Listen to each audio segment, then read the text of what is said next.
Hey, today I'll continue reading Pride and Prejudice by Jane Austen, starting with Volume 2, Chapter 4. Chapter 4.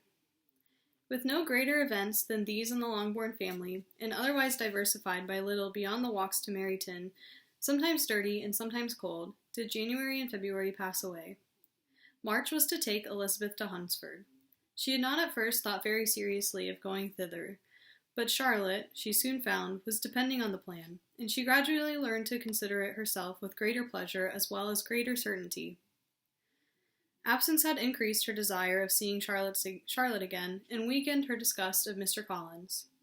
There was novelty in the scheme, and as, with such a mother and such change and such uncompanionable sisters, home could not be faultless, a little change was not unwelcome for its own sake. The journey would moreover give her a peep at Jane, and in short, as the time drew near, she would have been very sorry for any delay. Everything, however, went on smoothly, and was finally settled according to Charlotte's first sketch. She was to accompany Sir William and his second daughter. The improvement of spending a night in London was added in time, and the plan became as perfect as plan could be. The only pain was in leaving her father, who would certainly miss her, and who, when it came to the point, so little liked her going that he told her to write to him, and almost promised to answer her letter.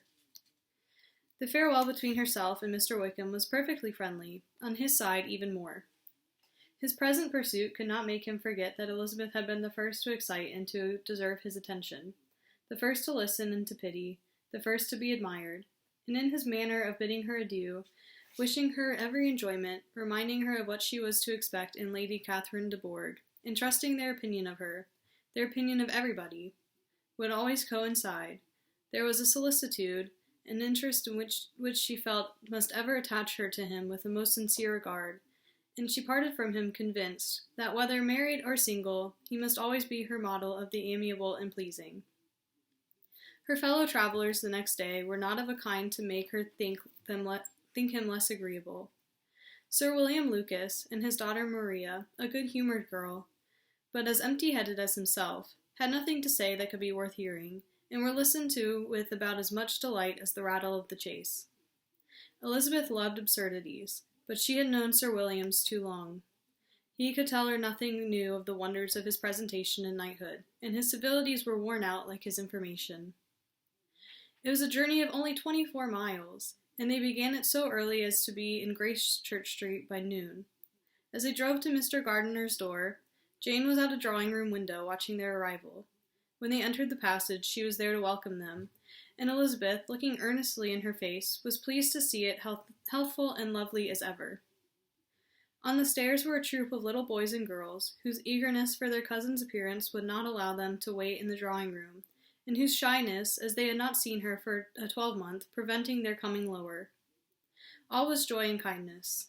The day passed away most pleasantly. The morning in bustle and shopping, and the evening at one of the theatres. Elizabeth then contrived to sit by her aunt. Their first subject was their sister, and she was more grieved than astonished to hear, in reply to her minute inquiries, that though Jane always struggled to support her spirits, there were periods of dejection. It was reasonable, however, to hope that they would not continue long. Mrs. Gardiner gave her the particulars also of Miss Bingley's visit in Gracechurch Street, and repeated conversations occurring at different times between Jane and herself, which proved that the former had, from her heart, given up the acquaintance. Mrs. Gardiner then rallied her niece on Wickham's desertion, and complimented her on bearing it so well. "But, my dear Elizabeth," she added, "what sort of girl is Miss King? I should be sorry to think our friend mercenary." "Pray, my dear aunt, what is the difference in matrimonial affairs between the mercenary and the prudent motive? Where does discretion end, and avarice begin? Last Christmas you were afraid of his marrying me, because it would be imprudent, and now, because he is trying to get a girl with only 10,000 pounds, you want to find out that he is mercenary. If you will only tell me what sort of girl Miss King is, I shall know what to think." "She is a very good kind of girl, I believe. I know no harm of her." "But he paid her not the smallest attention, till her grandfather's death made her mistress of this fortune." "No, why should he? If it was not allowable for him to gain my affections because I had no money, what occasion could there be for making love to a girl whom he did not care about, and who is equally poor? But there seems indelicacy in directing his attention towards her so soon after this event. A man in distressed circumstances has not time for all those elegant decorums which other people may observe. If she does not object to it, why should we? Her not objecting does not justify him. It only shows her being deficient in something herself, sense or feeling. Well, cried Elizabeth, have it as you choose. He shall be mercenary, and she shall be foolish. No, Lizzie, that is not what I do. That is what I do not choose. I should be sorry, you know, to think ill of a young man who has lived so long in Derbyshire. Oh, if that is all, I have a very poor opinion of young men who live in Derbyshire, and their intimate friends who live in Hertfordshire are not much better. I am sick of them all. Thank heaven. I am going tomorrow, where I shall find a man who has not one agreeable quality, who has neither manner nor sense to recommend him. Stupid men are the only ones worth knowing, after all. Take care, Lizzie. That speech savors strongly of disappointment. Before they were separated by the conclusion of the play, she had the unexpected happiness of an invitation to accompany her uncle and aunt in a tour of pleasure which they proposed taking in the summer. We have not quite determined how far it shall carry us, said Mrs. Gardiner, but perhaps to the lakes. No scheme could have been more agreeable to Elizabeth, and her acceptance of the invitation was most ready and grateful. My dear, dear aunt, she rapturously cried, what delight, what felicity! You give me fresh life and vigor. Adieu to disappointment and spleen. What are men to rocks and mountains? Oh, what hours of transport we shall spend! And when we do return, it shall not be like other travelers, without being able to give one accurate idea of anything. We will know where we have gone. We will recollect what we have seen. Lakes, mountains, and rivers shall not be jumbled together in our imaginations, nor, when we attempt to describe any particular scene, will we begin quarreling about its relative situation. Let our first effusions be less insupportable than those of the generality of travelers. Chapter 5. Every object in the next day's journey was new and interesting to Elizabeth, and her spirits were in a state for enjoyment, for she had seen her sister looking so well as to banish all fear for her health, and the prospect of her northern tour was a constant source of delight. When they left the high road for the lane to Hunsford, every eye was in search of the parsonage, and every turning expected to bring it into view. The paling of Rosings Park was their boundary on one side. Elizabeth smiled at the recollection of all that she had heard of its inhabitants. At length the parsonage was discernible. The garden sloping to the road, the house standing in it, the green pales and the laurel hedge, everything declared they were arriving. Mr. Collins and Charlotte appeared at the door, and the carriage stopped at the small gate, which led by a short gravel walk to the house, amidst the nods and smiles of the whole party. In a moment they were all out of the chaise, rejoicing at the sight of each other. Mrs. Collins welcomed her friend with the liveliest pleasure, and Elizabeth was more and more satisfied with coming, when she found herself so affectionately received. She saw instantly that her cousin's manners were not altered by his marriage. His formal civility was just what it had been, and he detained her for some minutes at the gate to hear and satisfy his inquiries after all of her family. They were then, with no other delay than his pointing out the neatness of the entrance, taken into the house, and as soon as they were in the parlor, he welcomed them a second time with ostentatious formality to his humble abode, and punctually repeated all his wife's offers of refreshment. Elizabeth was prepared to see him in his glory, and she could not help fancying that in displaying the good proportion of the room, its aspect and its furniture, he addressed himself particularly to her, as if wishing to make her feel what she had lost in refusing him. But though everything seemed neat and comfortable, she was not able to gratify him by any sigh of repentance, and rather looked with wonder at her friend that she could have so cheerful an air with such a companion. When Mr. Collins said anything of which his wife might reasonably be ashamed, which certainly was not unseldom, she involuntarily turned her eye on Charlotte. Once or twice she could discern a faint blush, but in general Charlotte wisely did not hear. After sitting long enough to admire every article of furniture in the room, from the sideboard to the fender, to give an account of their journey and all that happened in London, Mr. Collins invited them to take a stroll in the garden, which was large and well laid out, and to the cultivation of which he attended himself. To work in his garden was one of his most respectable pleasures, and Elizabeth admired the command of countenance with which Charlotte talked of the healthfulness of the exercise, and owned she encouraged it as much as possible. Here, leading the way through every walk and crosswalk, and scarcely allowing them an interval to utter the praises he asked for, every view was pointed out with a minuteness which left beauty entirely behind. He could number the fields in every direction, and could tell how many trees were in the most distant clump.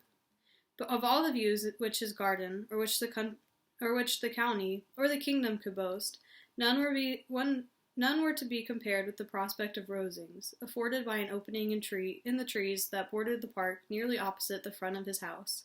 It was a handsome modern building, well situated on the rising ground. From his garden, Mr. Collins would have led them round his 2 meadows, but the ladies, not having shoes to encounter the remains of a white frost, turned back. And while Sir William accompanied him, Charlotte took her sister and friend over the house, extremely well pleased, probably, to have the opportunity of showing it without her husband's help. It was rather small, but well built and convenient, and everything was fitted up and arranged with a neatness and consistency of which Elizabeth gave Charlotte all the credit. When Mr. Collins could be forgotten, there was really a great air of comfort throughout, and by Charlotte's evident enjoyment of it, Elizabeth supposed he must be often forgotten. She had already learnt that Lady Catherine was still in the country. It was spoken of again while they were at dinner, when Mr. Collins, joining in, observed, "Yes, Miss Elizabeth, you will have the honour of seeing Lady Catherine de Bourgh on the ensuing Sunday at church, and I need not say you will be delighted with her. She is all affability and condescension, and I doubt not but you will be honoured with some portion of her notice when service is over. I have scarcely any hesitation in saying that she will include you and my sister Maria in every invitation with which she honours us during your stay here. Her behaviour to my dear Charlotte is charming. We dine at Rosings twice every week, and are never allowed to walk home. Her lady's carriage is regularly ordered for us. I should say one of her ladyship's carriages, for she has several." "Lady Catherine is a very respectful, sensible woman indeed," added Charlotte, "and a most attentive neighbour." "Very true, my dear. That is exactly what I say. She is the sort of woman whom one cannot regard with too much deference." The evening was spent chiefly in taking over Hertfordshire news, and telling again what had been already written, and when it closed, Elizabeth, in the solitude of her chamber, had to meditate upon Charlotte's degree of contentment, to understand her address in guiding, and composure in bearing with her husband, and to acknowledge that it was all done very well.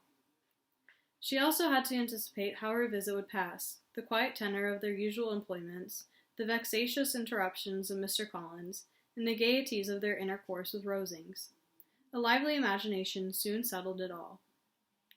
About the middle of the next day, as she was in her room getting ready for a walk, a sudden noise below seemed to speak the whole house in confusion, and after listening a moment, she heard somebody running up the stairs in a violent hurry, and calling loudly after her.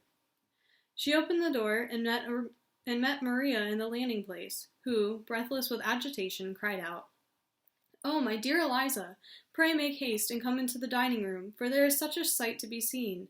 It will not tell you what it is. Make haste and come down this moment."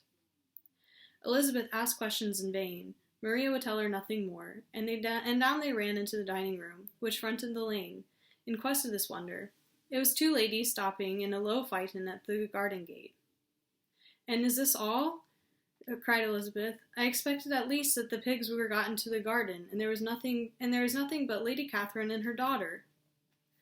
"La, my dear," said Maria, quite shocked at the mistake. "It is not Lady Catherine. The old lady is Mrs. Jenkinson, who lives with them. The other creature is Miss de Bourgh. Only look at her. She is quite a little creature. Who would have thought she could be so thin and small? She is abominably rude to keep Charlotte out of doors in all this wind. Why does she not come in?" "Oh, Charlotte says she hardly ever does. It is the greatest of favours when Miss de Bourgh does come in." "I like her appearance," said Elizabeth, struck with other ideas. She looks sickly and cross. Yes, she will do for him very well. She will make him a very proper wife. Mr. Collins and Charlotte were both standing at the gate in conversation with the ladies, and Sir William, to Elizabeth's high diversion, was stationed in the doorway, in earnest contemplation of the greatness before him, and constantly bowing whenever Miss de Bourgh looked that way. At length there was nothing more to be said. The ladies drove on, and the others returned into the house. Mr. Collins no sooner saw the two girls than he began to congratulate them on their good fortune, which Charlotte explained by letting them know that the whole party was asked to dine at Rosings the next day. Chapter 6. Mr. Collins' triumph in consequence of this invitation was complete. The power of displaying the grandeur of his patroness to his wondering visitors, and of letting them see her civility towards himself and his wife, was exactly what he had wished for, and that an opportunity of doing it should be given so soon was such an instance of Lady Catherine's condescension as he knew not how to admire enough. "I confess," said he, "that I should not have been at all surprised by her ladyship's asking us on Sunday to drink tea and spend the evening at Rosings. I rather expected, from my knowledge of her affability, that it would happen. But who could have foreseen such an attention as this?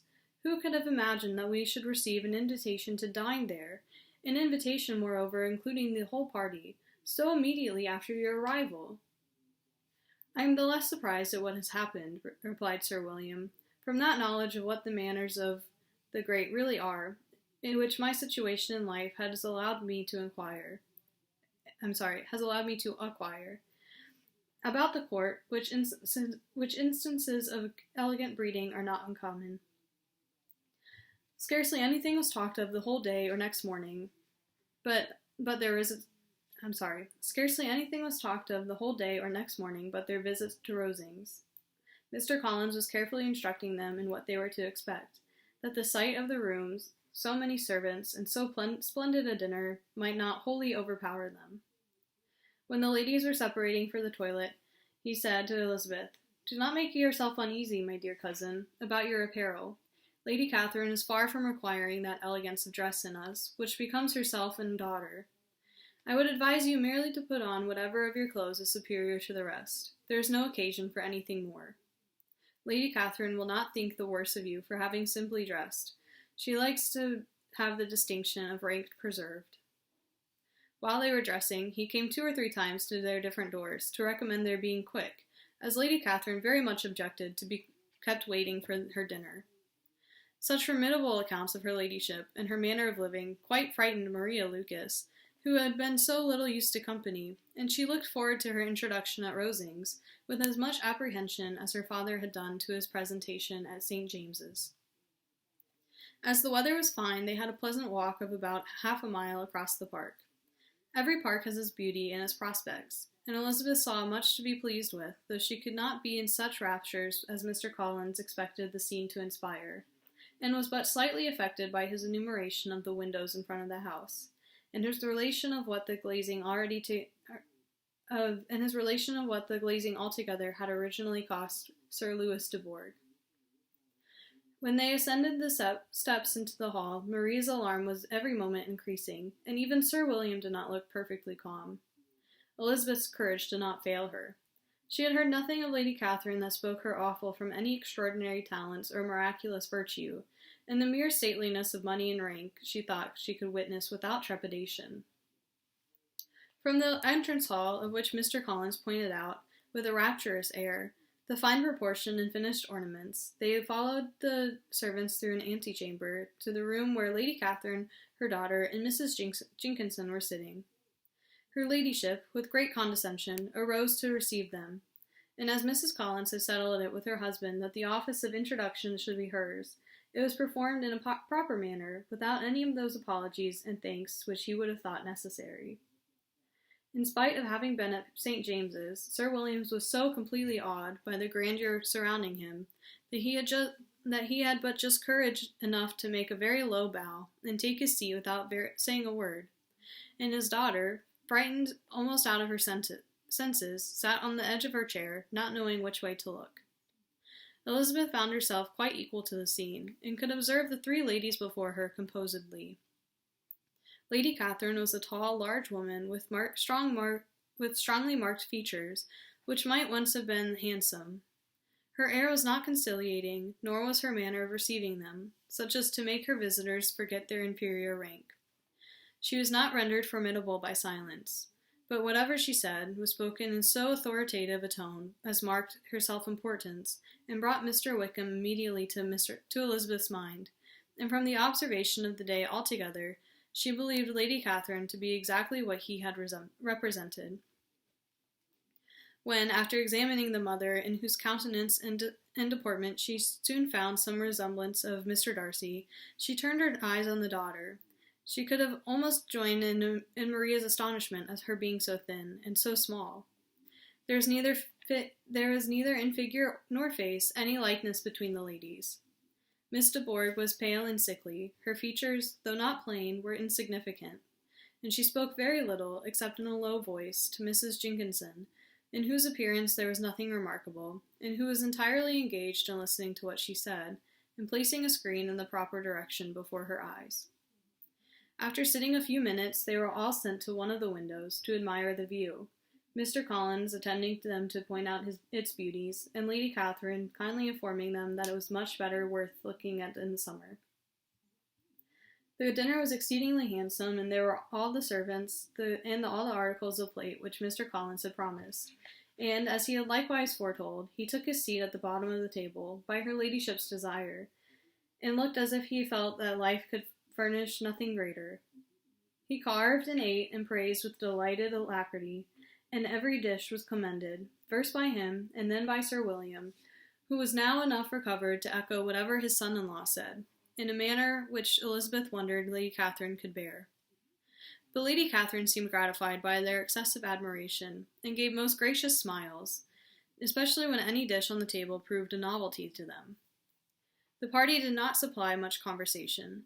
Elizabeth was ready to speak whenever there was an opening, but she was seated between Charlotte and Miss de Bourgh, the former of whom was engaged in listening to Lady Catherine, and the latter said not a word to her all dinner time.